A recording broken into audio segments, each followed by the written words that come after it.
हे देववाणी नमोस्तुते।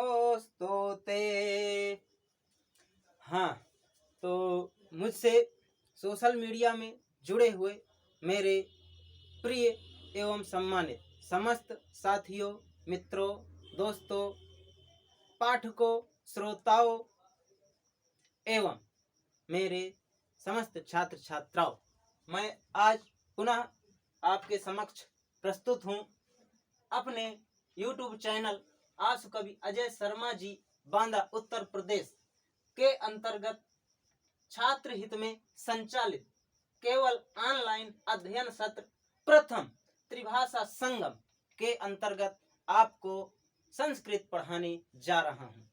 मैंने जहाँ पिछले वीडियो में मैंने आपको जितना पढ़ा दिया था, आज उसी के आगे अगली सीरीज है, प्रस्तुत है आपके सामने प्रश्नों की सीरीज।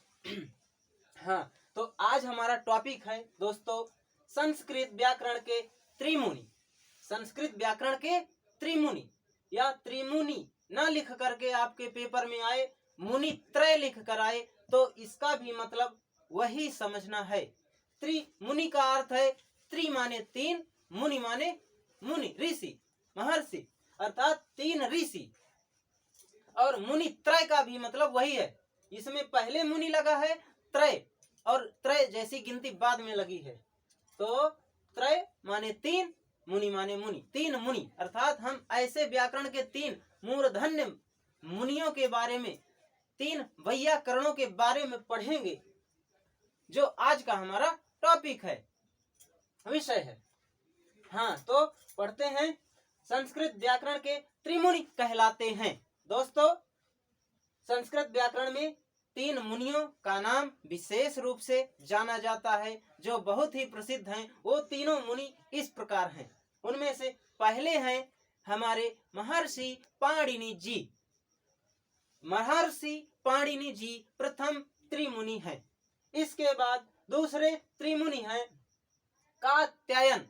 इनका दूसरा नाम वररुचि भी है, अर्थात मुनि त्रय के अंतर्गत आने वाले दूसरे महर्षि हैं कात्यायन अथवा वररुचि।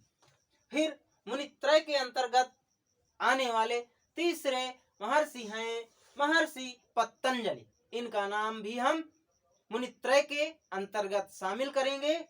इस प्रकार ये हमारे मुनि त्रय अथवा त्रिमुनि कहलाने वाले महर्षि हैं। हाँ, आगे दोस्तों चलते हैं। संस्कृत व्याकरण पर आधारित महर्षि पाणिनि विरचित, विरचित का मतलब है उनके द्वारा रची गई, दुनिया का सर्व प्राचीन यानी सबसे पुराना और प्रमाणित, मतलब जिसके प्रमाण प्रस्तुत हैं, साक्ष्य प्रस्तुत हैं, ऐसी तथा वैज्ञानिक कृति है या ग्रंथ है। अर्थात संस्कृत व्याकरण पर आधारित महर्षि पाणिनि विरचित दुनिया का सर्वप्राचीन, प्रमाणित तथा वैज्ञानिक ग्रंथ है अष्टाध्यायी। इस ग्रंथ का नाम है अष्टाध्यायी। यह सबसे पुराना व्याकरण पर आधारित महर्षि पाणिनि जी के द्वारा रचित व्याकरण का ग्रंथ है। आगे चलते हैं दोस्तों। अष्टाध्यायी का संधि विच्छेद है। हाँ, बहुत बार पूछा जाता है आपसे कि इसका संधि विच्छेद बताइए। तो प्यारे दोस्तों, आप जान गए होंगे किन किन शब्दों से यह मिलकर बना है, तो हम फिर से आपको बताएंगे अगर आप नहीं जानते। अष्ट धन अध्यायी, इस प्रकार इसका संधि विच्छेद बनेगा। तो अष्टाध्यायी शब्द का संधि विच्छेद है अष्ट धन अध्यायी। चलते हैं दोस्तों अगले प्रश्न की ओर।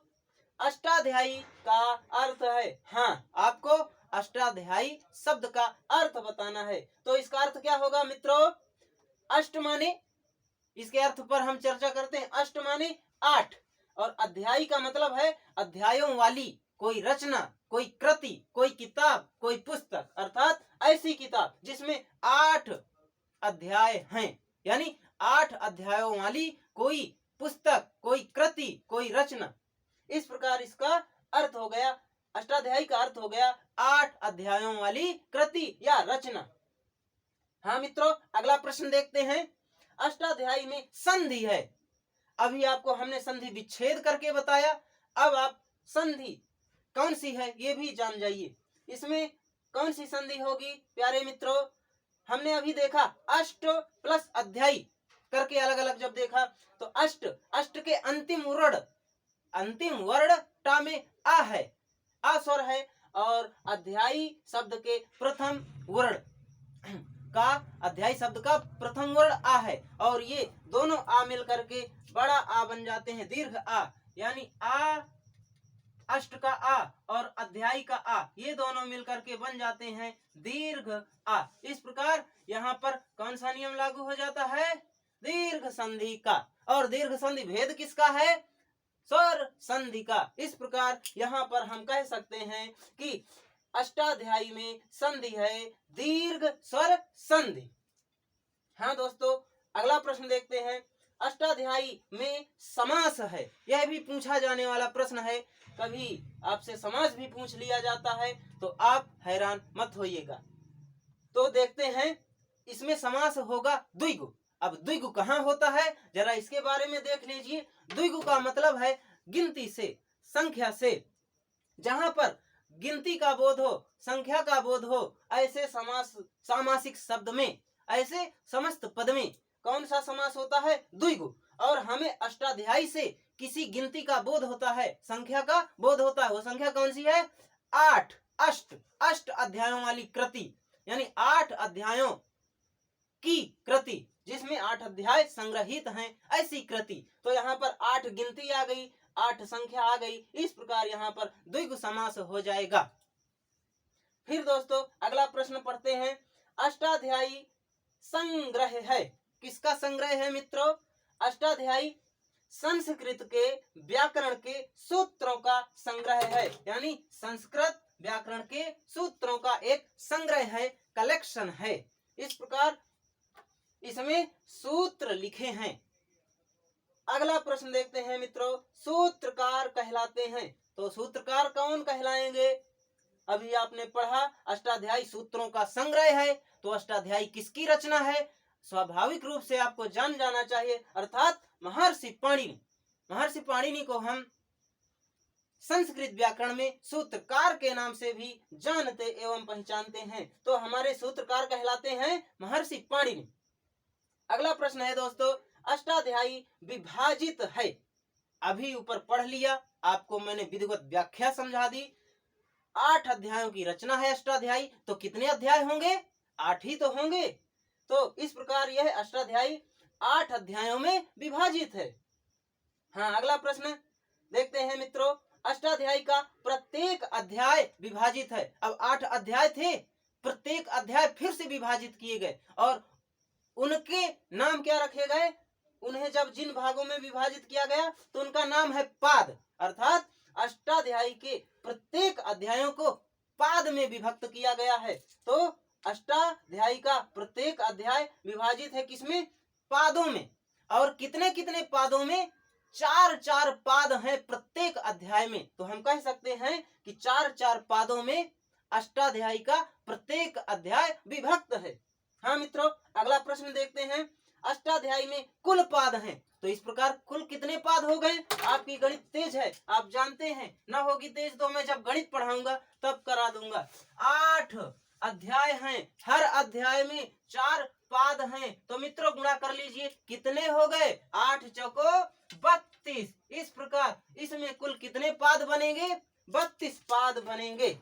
मित्रों अगला प्रश्न पढ़ते हैं। अष्टाध्यायी में कुल सूत्र हैं, क्योंकि सूत्रों का ही संग्रह है, अभी ऊपर बताया हमने आपको। तो अष्टाध्यायी में कुल कितने सूत्र हैं? दोस्तों जब फिक्स गिनती पूछे तब आपको कहना होगा 3978, अर्थात यह 3978 प्रश्न यानी सूत्रों का संग्रह है। अथवा लगभग में अगर आपसे पूछ ले तो आप कहेंगे लगभग 4000 सूत्र अष्टाध्यायी के अंतर्गत संग्रहित हैं। इस प्रकार ये हमारे प्रश्न आपको याद रखना है, पढ़ना है अच्छे से तैयारी करने के लिए। जो लोग टेट, सीटेट, सुपर टेट की तैयारी करते हैं उन्हें इन पर तैयारी करना है, इन प्रश्नों को तैयार करना है। और मित्रों ये बिल्कुल निश्चित रूप से आने वाले प्रश्न है। इन मुनित्रय पर आते ही है प्रश्न, और अष्टाध्यायी से भी कोई ना कोई प्रश्न पूछ लिया जाता है। कभी संधि, कभी समास, कभी संधि विच्छेद, कभी उसके अंतर्गत अध्याय, पाद और सूत्रों पर प्रश्न बनते हैं। तो आप सभी लोग इनको याद रखेंगे। हाँ, तो मित्रों, हमने आपको आज इतना पढ़ा दिया। आज का हमारा वीडियो यहीं तक सीमित रहेगा। अब अगर आपको वीडियो अच्छा लगा हो तो आप लाइक, कमेंट, शेयर करके अपनी सहमति और अपना जैसा आपको लगा हो अनुभव वह जरूर हमसे व्यक्त करेंगे, और इस प्रकार आप हमारा सपोर्ट करेंगे। आपको बहुत बहुत धन्यवाद वीडियो देखने के लिए। Thank you class.